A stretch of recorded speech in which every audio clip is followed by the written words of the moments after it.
कैसे हैं आप सब। स्वागत है आपका टीचिंग इंस्टीट्यूट में। बात करेंगे आज हम लोग यूपी टेट 2017 की प्रीवियस ईयर की क्वेश्चन आज हम डील करेंगे। यूपी टेट की सीडीपी की जो प्रैक्टिस सेट चल रही है, आज हम प्रैक्टिस सेट नंबर 2017 का जो प्रीवियस ईयर क्वेश्चन है उसको यहाँ पर कंप्लीट करेंगे। आज हम 30 क्वेश्चन कंप्लीट करें। इन 30 क्वेश्चन को आप कंप्लीट रूप से क्लियर कीजिए ताकि आपको बेहतर पता चले कि आपकी जो अचीवमेंट है वो कितनी है। आप हमें कमेंट सेक्शन में बताइए आपके कितने 30 में से कितने आप राइट कर पाए। तो चलिए आज का पहला क्वेश्चन देखेंगे। 2017 में ये क्वेश्चन पूछा गया था। प्रीवियस ईयर क्वेश्चन आपके लिए बहुत ज़रूरी है, क्योंकि अगर आप प्रीवियस ईयर के क्वेश्चन को डील करते हैं तो आपको यहाँ पर पता चलेगा कि पैटर्न किस आधार पे पूछता है, क्वेश्चन का लेवल क्या है, उस लेवल को किस तरीके से आप टच कर पाते हैं। तो चलिए डिटेल में डिस्कस करेंगे एक एक क्वेश्चन को बारीकी से। अभी हमने सीडीपी का प्रीवियस ईयर क्वेश्चन लिया है, ईवीएस के भी प्रीवियस ईयर क्वेश्चन हम कुछ करवा चुके हैं, तो कुछ अभी भी चल रही है। हिंदी की, मैथ्स की, यानी सभी सब्जेक्ट की आपको यहाँ पर प्रीवियस ईयर की क्वेश्चन डेली चलती है। तो आप हमारे चैनल पर बने रहें, हमारे चैनल को सब्सक्राइब करके बेल आइकन को प्रेस कर लें। तो चलिए पहला क्वेश्चन देखते हैं। क्वेश्चन कहता है, सीखने में प्रयास व भूल के सिद्धांत का प्रतिपादन किसने किया था? कोहलर, पावलोव, थॉर्नडाइक, गेस्टाल्ट ने किया था। यहाँ पर सीखने के जो प्रयास एवं त्रुटि का सिद्धांत है, हमने आपको कितनी बार लेक्चर वीडियोस में भी बता चुके हैं और प्रैक्टिस सेट हम आपको कई बार करवा चुके हैं। तो ऐसे क्वेश्चन आपको पता है, ऐसे क्वेश्चन जब एग्जाम्स में आते हैं तो बस 5 सेकेंड में इस क्वेश्चन का राइट आंसर आप दे पाएंगे, सिर्फ 5 सेकेंड में इसका राइट आंसर। इसलिए कि क्योंकि बहुत बार ऐसे क्वेश्चनों को हम लोग डील कर चुके हैं। चलिए इसका राइट आंसर होगा ऑप्शन नंबर यहाँ पर थॉर्नडाइक। सीखने में प्रयास एवं भूल के सिद्धांत का प्रतिपादन ई.एल. थॉर्नडाइक ने किया था। आपको हमने कहा था ई.एल. थॉर्नडाइक का आपको फुल फॉर्म बताने हैं, क्योंकि कभी कभी एग्जाम्स में आपको फुल फॉर्म पूछ लिए जाते हैं, तो इसका फुल फॉर्म क्या है उसे भी आपको बताना है। एडवर्ड ली थॉर्नडाइक ने सीखने के प्रयास एवं सिद्धांत किया था। अगर हम यहाँ पर बात करें कि थॉर्नडाइक ने सीखने के प्रयास एवं भूल का सिद्धांत, प्रयत्न एवं भूल का सिद्धांत जो किया था वो किस पर किया था, ये बात आपको याद रखनी होगी, क्योंकि ये बात बहुत बार पूछे जाते हैं। इन्होंने बिल्ली पर सिद्धांत किया था, हमने आपको बता चुके हैं किस पर किया था, बिल्ली पर सिद्धांत किया था, याद है। बिल्ली को बार बार प्रयास करने के पश्चात मछली के टुकड़ों को प्राप्त कर लेती है। तो जब जब बार बार प्रयास करता है तो प्रयास एवं भूल, अगर वो बार बार इस एक ही चीज़ को रिपीटेड करती है तो भूल के सिद्धांत को प्रतिपादन कर लेती है। ठीक है, चलिए क्वेश्चन नंबर दूसरा देखेंगे। क्वेश्चन कहता है, सामान्य संयुक्त कोशिकाओं में गुणसूत्रों की जोड़ें कितनी होती है? ईवीएस टाइप के क्वेश्चन में हमने यहाँ पर इसको कवर कर दिया है। तो यहाँ पर इस बार 2017 में यह क्वेश्चन आपको सीडीपी में पूछा गया है। तो इसका राइट आंसर बताइए कितने हो जाएंगे? 22, 23, 24 या इनमें से कोई नहीं। जल्दी इसका राइट आंसर बताइए, आपके हिसाब से राइट आंसर क्या हो जाएगा? सामान्यतः संयुक्त कोशिका के गुणसूत्र के जोड़े कितने होते हैं? हमने आपको बताया था कि यहाँ पर बताया था कि मेल प्लस फीमेल में दोनों के अगर गुणसूत्रों की बात करें तो 46 होती है। तो सामान्यतः संयुक्त कोशिकाओं में गुणसूत्र कितने हो गए? यहाँ पर 46 तो है नहीं, 46 का 50% ले लेंगे, 23 option number B right answer हो जाएंगे। चलिए बात करते हैं आगे। सीखने की वह अवधि जब सीखने की प्रक्रिया में कोई उत्पन्न उन्नति नहीं होती है कहलाती है। जब आप सीखते हैं, सीखने के टाइम पीरियड की यहाँ पर बात की गई है, टाइम पीरियड में कोई भी उन्नति, प्रोग्रेस नहीं हो रही तो उसे क्या कहते हैं? सीखने का वक्र, सीखने का पठार, सीखने की स्मृति, अवधान। ये चीज़ें आपको बार बार एग्जाम्स में पूछ जाती है और बेहतर ऑप्शंस इतने बेहतर दिए हैं कि आप यहाँ पर 100% कन्फ्यूज़ होंगे। तो आपको यहाँ पर राइट आंसर बताने हैं कि आप इसे कैसे डील कर पाएंगे।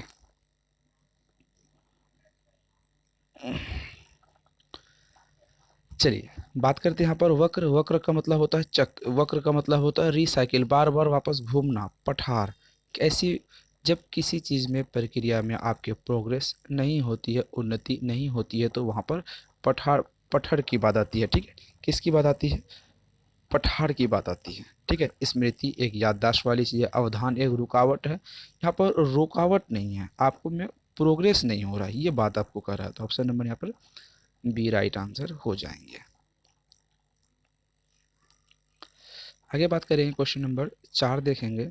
शिक्षण हेतु मानसिक उद्वेलन प्रतिमान का प्रयोग निम्न में से किसके सुधार हेतु किया जाता है? समझ, अनुप्रयोग, सृजनात्मकता, समस्या समाधान। किसका होता है? ये क्वेश्चन आपको एग्जाम्स में कई बार पूछे गए हैं, इसका राइट आंसर आपको बताने हैं।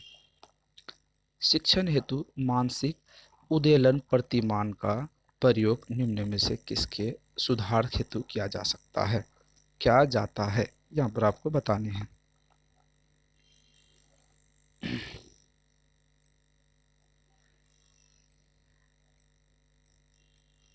चलिए, यहाँ पर राइट आंसर ऑप्शन नंबर क्या होता है? सृजनात्मकता हो जाएगी। क्या हो जाएगी आपकी? ऑप्शन नंबर सी सृजनात्मकता हो जाएगी। सृजनात्मकता क्यों यहाँ पर कैसे होगी? आपको जब लेक्चर वीडियो आप देखे थे तो वहाँ आपको दिख रहा होगा कि एलेक्स एस आर्बस्क ने एक पुस्तक लिखी थी, ठीक है। उस पुस्तक में सृजनात्मक समस्या समाधान के लिए कहा गया था। किसके कार्य? सृजनात्मक समस्या समाधान के लिए कहा गया था। सृजनात्मकता समस्या समाधान के लिए कहा गया था, तो वही चीज़ यहाँ पर आपसे पूछा गया है। आगे क्वेश्चन की बात करें, क्वेश्चन नंबर 5 है, क्रिया प्रस्तुत अनुबंध सिद्धांत का प्रतिपादन किया था? हल ने, थॉर्नडाइक ने, हेगार्टी ने, स्किनर ने। क्रिया प्रस्तुत सिद्धांत जितने भी मनोवैज्ञानिक के सिद्धांत है वो सिद्धांत हम आपको डील करके बता चुके हैं और नोट्स में भी हमने मेंशन किया है।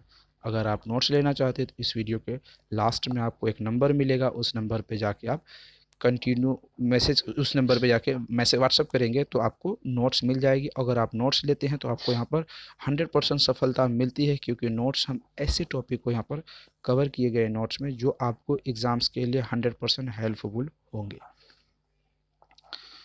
तो यहाँ पर क्रिया प्रस्तुत अनुबंध सिद्धांत का प्रतिपादन किसने किया था, ये आपको बतानी है। जल्दी इसका राइट आंसर बताइए। कितना सिंपल क्वेश्चन पूछा गया था।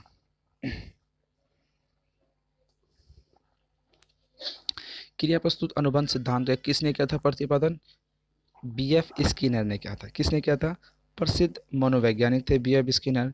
जो अगर प्रयोग की बात करें तो किस पर प्रयोग किया था? ये चूहों पर प्रयोग किया था। किस पर प्रयोग किया था?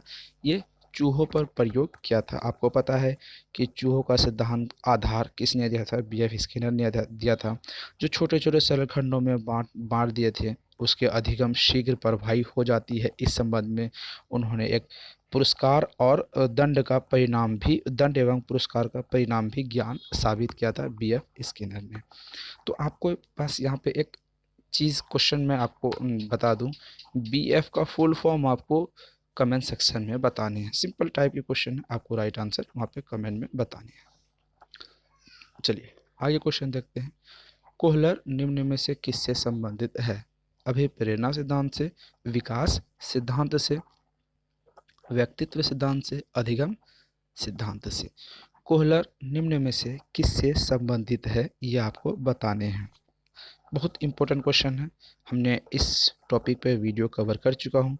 आप जाके इस वीडियो के डिस्क्रिप्शन बॉक्स में बहुत सारे आपको प्लेलिस्ट मिलेगा, वहाँ पर प्लेलिस्ट सीडीपी का जो लेक्चर क्लास होगी प्लेलिस्ट बनी पड़ी है, वहाँ पर जाके देख सकते हैं।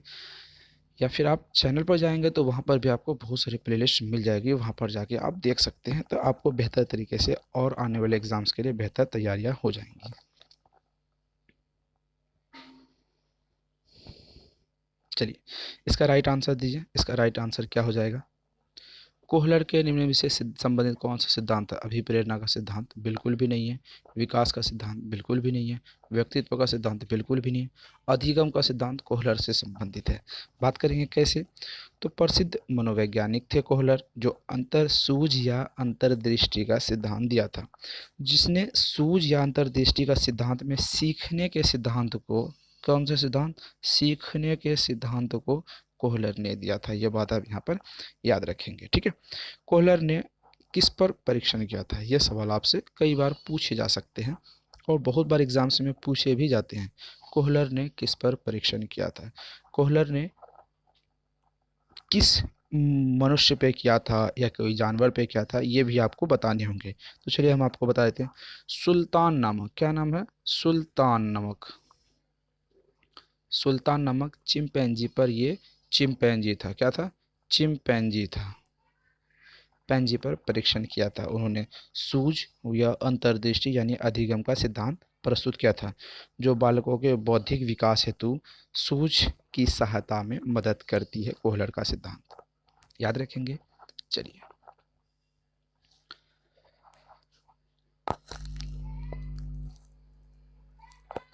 क्वेश्चन देखेंगे। बुद्धि के तरल क्रिस्टलीय प्रतिमान के प्रतिपादक कौन थे? Cattle, Thorndike, Vernon, Skinner.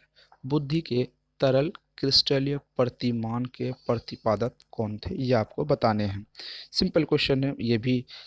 मनोवैज्ञानिक के सिद्धांत के बारे में सवाल पूछा है 2017 में। बहुत कॉन्सिडेंट ऐसी हुई थी कि बहुत सारे सिर्फ मनोवैज्ञानिक के सिद्धांत के बारे में सवाल पूछा गया था। तो इसका बारे में जल्दी राइट आंसर बताइए। चलिए इसका राइट आंसर क्या दें? बुद्धि के तरल क्रिस्टलीय प्रतिमान का सिद्धांत किसने दिया था? कैटेल ने दिया था। ऑप्शन नंबर यहाँ पर राइट आंसर ए हो जाएगा, कैटेल ने दिया था। आगे क्वेश्चन देखते हैं। संज्ञानात्मक संप्राप्ति स्तर है। संज्ञानात्मक संप्राप्ति स्तर कौन सा है? ज्ञान, बोध, अनुप्रयोग, विश्लेषण। क्या इनमें से होंगे? आपको राइट आंसर बताना है।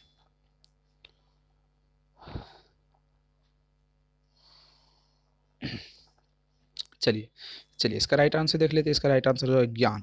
अब आते हैं, ज्ञान संतृप्ति का सिद्धांत किसने दिया था? ये भी आपसे एक सवाल पूछा जा सकता है, बहुत बार पूछा भी जाता था। तो इसका जो बी ब्लूम द्वारा संज्ञानात्मक संतृप्ति का सिद्धांत दिया गया था, जो 6 खंडों में बटा था।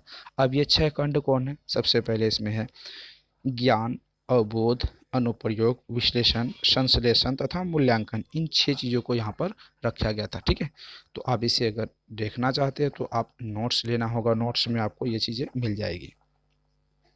तो चलिए आगे बात करते हैं।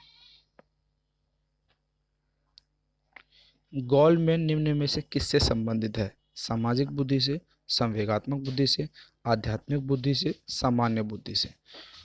गोल्डमैन जो है किससे संबंधित है, ये आपको बताने हैं। जल्दी इसका राइट आंसर बताइए।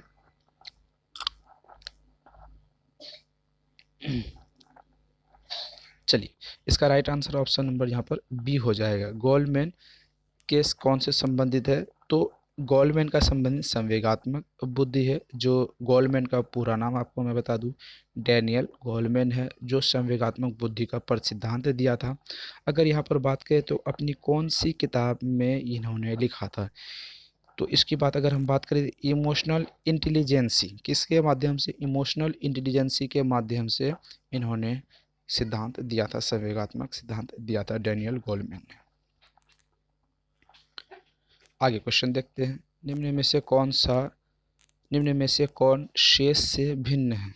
अधिगम के लिए अधिगम का सिद्धांत, समान अवयवों का सिद्धांत, ड्राइवर रिएक्शन सिद्धांत, सामान्यीकरण का सिद्धांत। ये आपको बताने हैं। निम्न में से कौन से शेष भिन्न है, ये बात आपको बतानी है। जैसे चलिए बात करेंगे ऑप्शन नंबर, यहाँ पे क्या हो जाएगा? ऑप्शन नंबर आपके सी हो जाएगा, ड्राइवर रिएक्शन सिद्धांत। कैसे होगा? जो सामान्य से भिन्न है, कौन शेष से भिन्न है, अलग है। अधिगम से अधिगम सेम है। समान अवयवों का सिद्धांत ये भी सेम है। सामान्यीकरण का सिद्धांत है। ये आपको ड्राइवर के रिएक्शन सिद्धांत अलग है। क्यों अलग है, बात करते हैं। ड्राइवर रिएक्शन सिद्धांत एक अभिप्रेरणात्मक सिद्धांत है। यह सिद्धांत कैसी है? एक अभिप्रेरणात्मक सिद्धांत है। ठीक है, अभिप्रेरणात्मक सिद्धांत अगर इसकी हम बात करें तो इसके अंदर का बुद्धि की उच्च एवं औसत सीमा को टच करती है। इसके अंदर क्या होती है? बुद्धि की high level and on average सीमा को वहाँ पर रिएक्शन करती है। तो यहाँ पर ड्राइवर रिएक्शन सिद्धांत राइट आंसर हो जाएंगे। आगे बात करेंगे। स्टैनफोर्ड बिने परीक्षण मापन करता है व्यक्तित्व का, पढ़ने की क्षमता का, बुद्धि का, इनमें से कोई नहीं। स्टैनफोर्ड बिने परीक्षण मापन करता है, किसकी करता है? आपको यहाँ पर राइट आंसर बताने हैं।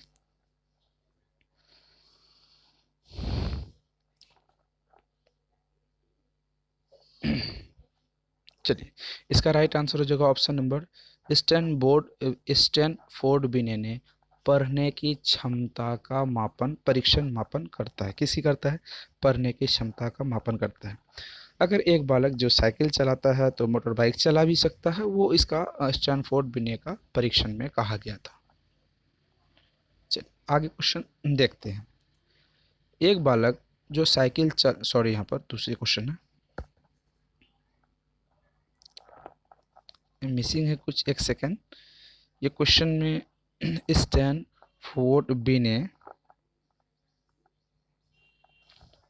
यहाँ पर क्वेश्चन ऑप्शन गलत, ऑप्शन थोड़ा मिसिंग हुआ था। ये option number B C right answer होगा, बुद्धि का।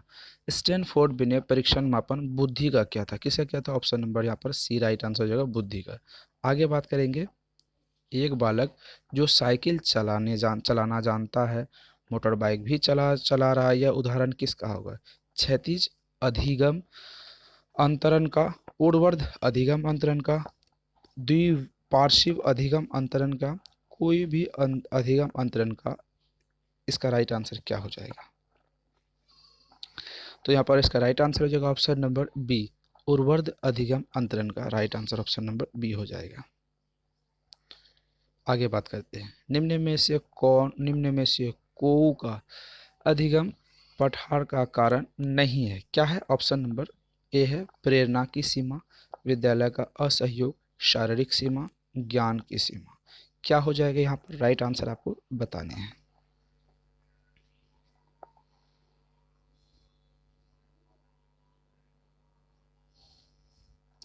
चलिए, यहाँ पर राइट आंसर क्या हो जाएगा? विद्यालय का असहयोग। यहाँ पर टैग वर्ड के आधार पे हम इसको राइट आंसर जानेंगे। तो शारीरिक सीमा, ज्ञान की सीमा, प्रेरणा की सीमा, ये तीनों से लगभग सिमिलर क्वेश्चन टाइप में से एक है।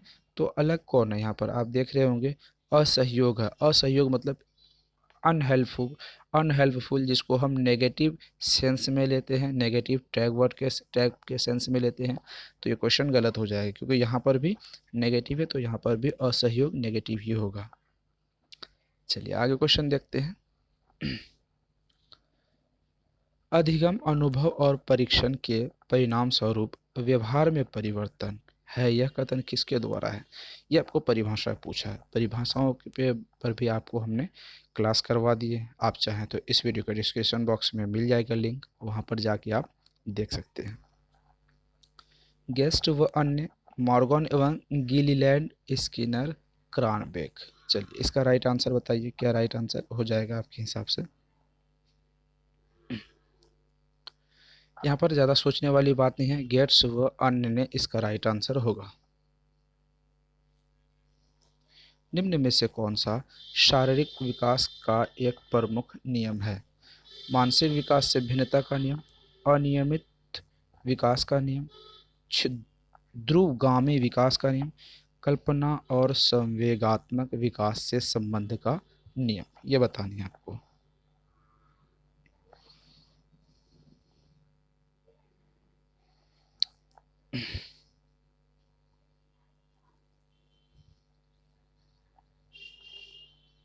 चलिए इसका राइट आंसर देखेंगे। ऑप्शन नंबर क्या हो जाएगा? यहाँ पर राइट आंसर सी हो जाएगा, द्रुतगामी विकास का नियम। चलिए आगे क्वेश्चन देखते हैं। अंतर्मुखी व्यक्तित्व बहिर्मुखी व्यक्तित्व का वर्गीकरण किसने किया? फ्रायड ने, युंग ने, मन ने, आलपोर्ट ने। किसकी ने किया था? अंतर्मुखी व्यक्तित्व बहिर्मुखी व्यक्तित्व का वर्गीकरण किसने किया था? ये आपको बताने हैं।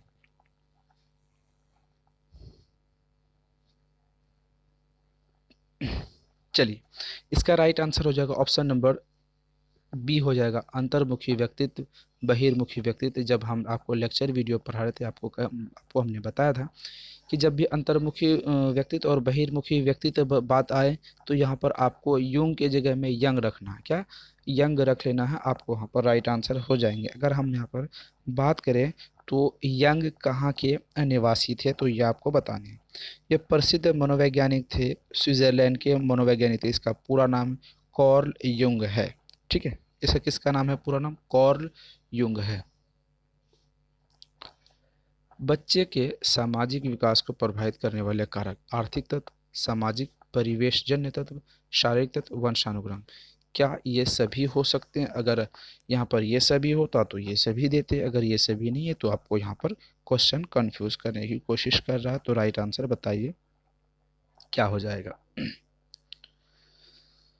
बच्चे के सामाजिक विकास को प्रभावित करने वाले कारक कौन हो सकते हैं? सबसे ज़्यादा जो होते हैं आपके आसपास जो आपके परिवेश हैं, आपके वातावरण है, आप जहाँ रहते हैं, अच्छे वातावरण में रहेंगे तो अच्छी परिवेश रहेंगे तो अच्छी चीज़ें सीखेंगे। अगर आपके पास अच्छे वातावरण नहीं रहेंगे तो आप अच्छी चीज़ें नहीं सीखेंगे। तो ऑप्शन नंबर यहाँ पर क्या हो जाएगा?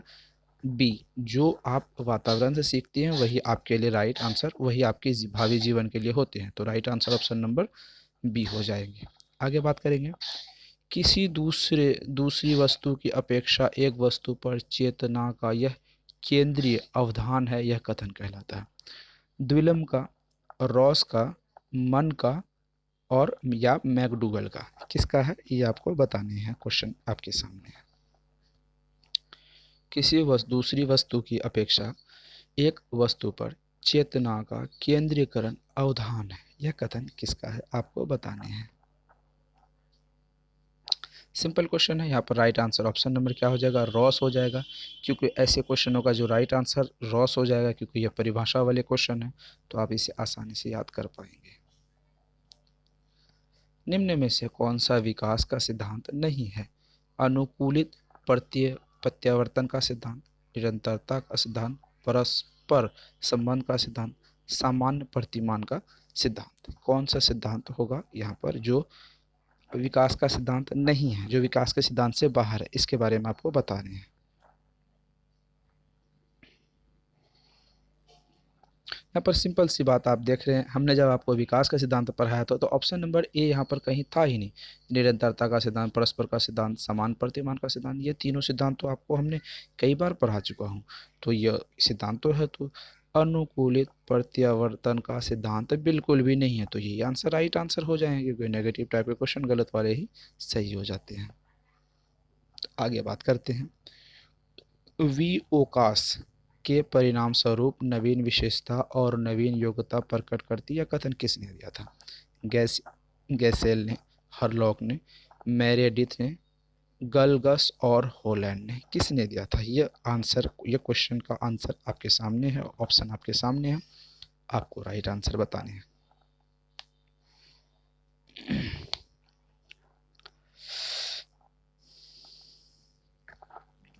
यहाँ पर सिंपल क्वेश्चन आपको देख रहे हैं, सिंपल क्वेश्चन है, सिंपल आंसर है, क्योंकि ऐसे परिभाषाओं वाले क्वेश्चन को आप बिना सोचे समझे आप इसको समझना होगा और याद करना होगा। बिना सोचे समझे इसका राइट आंसर तुरंत आप दे पाएंगे। मूल प्रवृत्ति को 14 प्रकार से किसने वर्गीकृत किया था? किसने बात यहाँ पर मूल प्रवृत्ति को 14 प्रकार से वर्गीकृत किया था? किसने? ड्रेवल ने, मैकडूगल ने, थॉर्नडाइक ने, वुडवर्थ ने। यहाँ पर आपको राइट आंसर बताने हैं कि क्या राइट आंसर होंगे। चलिए राइट आंसर यदि बताइए क्या हो जाएगा आपके हिसाब से। हमने आपको जब लेक्चर वीडियो करा था यहाँ पर मैकडूगल के बारे में बताया था, इन्होंने 14 प्रकार के मूल प्रवृत्ति बताए थे। कितने प्रकार के? 14 प्रकार के, जिसमें से कुछ हम आपको बताए थे, भय, प्रेम, घृणा, कामुकता इत्यादि वगैरह, स्नेह, ये सब चीज़ें हैं जो मूल प्रवृत्ति हैं, जो किसने दिया? मैकडूगल ने। ठीक है, अब याद रखेंगे, मूल से हो जाएगा मैकडूगल, क्या हो जाएगा? मैकडूगल। कितने प्रकार के? 14 प्रकार के। आप तो सवाल 14 यहाँ पर पूछ चुके हैं। ठीक है, तो इसके आप याद रखेंगे। आगे क्वेश्चन देखेंगे, निम्न में से कौन सा सीखने के मुख्य नियमों में शामिल नहीं है? कौन सी चीज़ें हैं जो सीखने के मुख्य नियमों में शामिल नहीं है? तत्परता का नियम, अभ्यास का नियम, बहु अनुक्रिया का नियम, प्रभाव का नियम। क्या ऐसे है जो निम्न में से कौन सा मुख्य नियमों में शामिल नहीं है? ये क्वेश्चन आपके सामने है, आपको इसका राइट आंसर बताने हैं।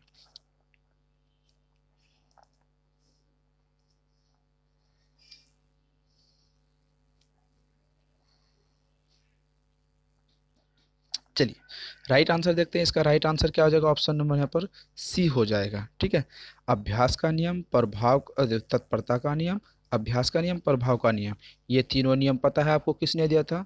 ऑप्शन ए ऑप्शन बी और ऑप्शन सी, ये तीनों किसने दिया था आपको पता है? जल्दी अपना सोचिए, दिमाग लगाइए।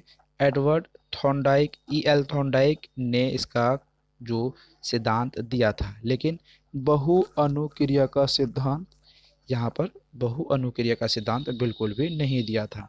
तो ऑप्शन जो नहीं दिया था वही राइट आंसर हो जाएगा।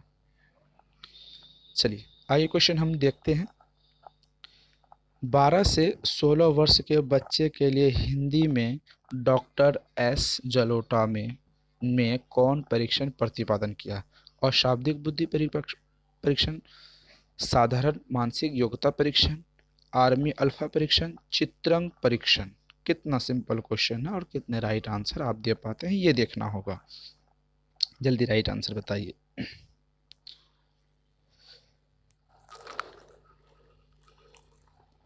चलिए यहाँ पर राइट आंसर देख लेते हैं। क्या राइट आंसर होगा? ऑप्शन नंबर बी हो जाएगा यहाँ पर, साधारण मानसिक योग्यता परीक्षण। क्या हो जाएगा? ऑप्शन नंबर डॉक्टर जलोटा ने 12 से 16 वर्ष के बच्चों के लिए जो प्रतिपादन किया था, कौन सा क्या था? साधारण मानसिक परीक्षण क्या था, योग्यता परीक्षण। आगे बात करेंगे। निम्न में से इनमें से कौन सा सृजन शास्त्र के पिता से जुड़ा हुआ? Crew and crew, Galton, Ross या वुडवर्थ। कौन है जो सृजन शास्त्र के पिता से इसका नाम जुड़ा हुआ है? राइट आंसर बताएंगे।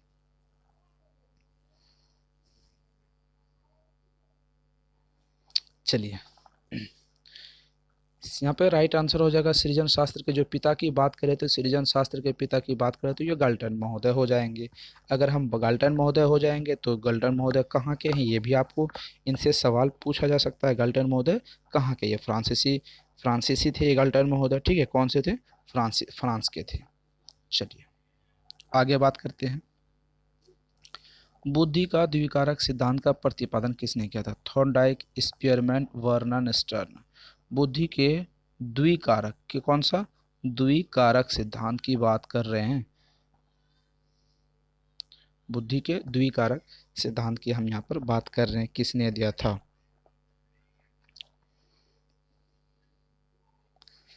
याद है आपको, हमने GNS के बारे में बताया था लेक्चर वीडियो में। किसने दिया था? ये स्पीयरमैन महोदय ने दिया था। किसने? स्पीयरमैन ने दिया था। चलिए आगे बात करते हैं। निम्न में से कौन सा युग्म सही नहीं है? सीखने का उद्दीपन अनुक्रिया सिद्धांत थॉर्नडाइक ने दिया था। सीखने की क्रिया प्रस्तुत अनुबंध सिद्धांत B.F. स्किनर ने किया था। सीखने का क्लासिकल सिद्धांत पावलोव ने किया था। सीखने का समर सिद्धांत हल ने दिया था। तो 3 सही होंगे, एक युग्म गलत होंगे, उसे आपको ढूंढ के निकाल लेने हैं यहाँ। इसीलिए इसका राइट आंसर जल्दी बताइए, आपके हिसाब से राइट आंसर क्या होने हैं। चलिए यहाँ पर आपको हमने जब लेक्चर वीडियो पढ़ाया था तो यहाँ पर नोट्स में भी मेंशन किया हुआ ये चीज़ें। नोट्स में आपको 90% ऐसे चीज़ें हो मटेरियल आते हैं जो आपको यहाँ पर टेस्ट में, प्रैक्टिस सेट में और प्रीवियस ईयर के क्वेश्चनों में से टच करते हैं। 90% यहाँ मटेरियल आपको नोट्स में, सिर्फ नोट्स से मिल जाते हैं आपको, ये विथ माई गारंटी, ठीक है। आप इसके बिलीव करें और नोट्स अब ज़रूर लें। सीखने का उद्दीपक अनुक्रिया सिद्धांत थॉर्नडाइक ने दिया था, सही। सीखने का क्रिया प्रस्तुत अनुबंध सिद्धांत B.F. स्किनर ने दिया था, सही। सीखने का क्लासिकल सिद्धांत पावलोव ने दिया था, सही। सीखने का जो समग्र सिद्धांत ये हल ने नहीं दिया था, ठीक है। ठीक है, किसने दिया था? ये शिक्षा का दर्शन है, यह हल नहीं है, ये शिक्षा का दर्शन से संबंधित है। शिक्षा का दर्शन से संबंधित है, ठीक है। तो ऑप्शन नंबर डी यहाँ पर सही आंसर हो जाएंगे। विद्रोह की भावना की प्रवृत्ति निम्न में से किस अवस्था से संबंधित है? बाल्यावस्था, किशोर अवस्था, पूर्व किशोर अवस्था, मध्य किशोर अवस्था। विद्रोह की भावना जो होती है वो प्रवृत्ति कब होती है? जब आप खुद एक बालक थे पहले, अभी आप बड़े हो गए हैं, आपने विद्रोह की, घर में जो विद्रोह किया था, विद्रोह का मतलब लड़ाई ही नहीं होती है, किसी बात को नहीं मानना, किसी बात को बेवजह उलझना, तो ये तो विद्रोह की कैटेगरीज में आती है। तो विद्रोह की जो भावना थी वो किस अवस्था में होती है ये आपको बताने हैं।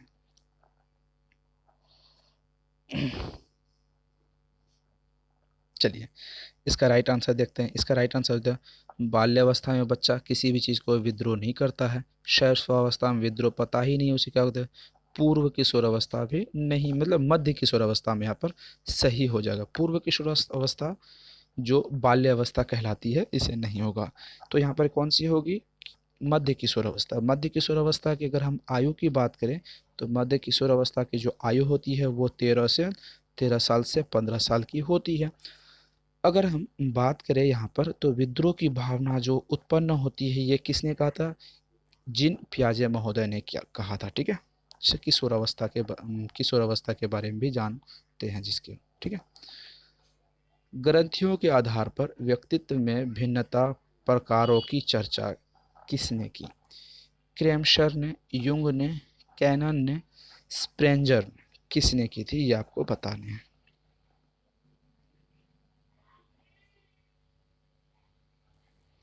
ठीक है, इसे ग्रंथियों के आधार पे क्रैम्पशन ने क्या था, पहला शब्द आपको बता दें किस आधार पे क्या था, अंतस्रावी। ठीक है, अंतस्रावी ग्रंथियों के आधार पे क्या था, हाँ ये अंतस्रावी ग्रंथियों के आधार पे ही से किया गया था। चलिए आगे क्वेश्चन हम देखेंगे। सृजनात्मकता मौलिक परिणामों में अव्यक्तित्व करने की मानसिक क्रिया कथन है। कोल एवं ब्रूस का, ड्रेवहल का, ही डी हान का, क्रो एवं क्रो का, किसका है ये आंसर आपको बताने हैं। चलिए ये किसकी कथन है, ये किसका कथन है इसको बताने हैं। सृजनात्मकता मौलिक परिमाणों के अव्यक्त करने की मानसिक क्रिया है, यह को क्रो एंड क्रो ने बताया था आपको। ठीक है, किसने बताया था, क्रो एंड क्रो ने बताया था। तो आज हम मोस्ट इम्पोर्टेंट सीडीपी की 2016 का पूछा गया, 2017 का क्वेश्चन पूछा गया था, इसकी हम टोटल क्वेश्चन कंप्लीट कर पाएँ। अगर आप चाहते हैं कि इसके कितने बेहतर आप इसके कर पाएँ तो आप हमें कमेंट सेक्शन में बताइए कितने आप बेहतर कर पाएँ, तब हम आपको सजेस्ट करेंगे कि हाँ आपके कितने लेवल बेहतर हो सकते हैं। आप नोट्स लेना चाहते हैं तो इस नंबर पे आप व्हाट्सएप करके कंप्लीट नोट्स ले सकते हैं। 7634993536 नंबर पर व्हाट्सएप करेंगे, आपको नोट्स मिल जाएगी। यहाँ पर आपको टीचिंग इंस्टीट्यूट 100% सफलता इसलिए लेती है कि आपको नोट्स जो कंटेंट होते हैं वो 90% तक आते हैं। कितने प्रतिशत तक, नोट्स से 90% तक आते हैं। आप नोट्स बारीकी से पढ़िए और आपके पास अभी भी टाइम है, आप आराम से, मैराथन क्लास चालू होने वाली है, मैराथन क्लास में भाग लीजिए। आप, उम्मीद है कि 100% आप टीचिंग इंस्टीट्यूट के द्वारा अपने लक्ष्य को प्राप्त जरूर करेंगे। तो टीचिंग इंस्टीट्यूट को आपको सब्सक्राइब कर लेना है, बेल आइकन को प्रेस करना है, वीडियो को लाइक एंड शेयर जरूर करना है। तो फिर मिलते हैं अगले वीडियो में। अभी हमने ईवीएस सीडीपी किया, उसके बाद हम ईवीएस की क्लास लाएंगे, उसके बाद मैथ्स की क्लास लाते हैं। तो फिर मिलते हैं अगले वीडियो में। Thank you.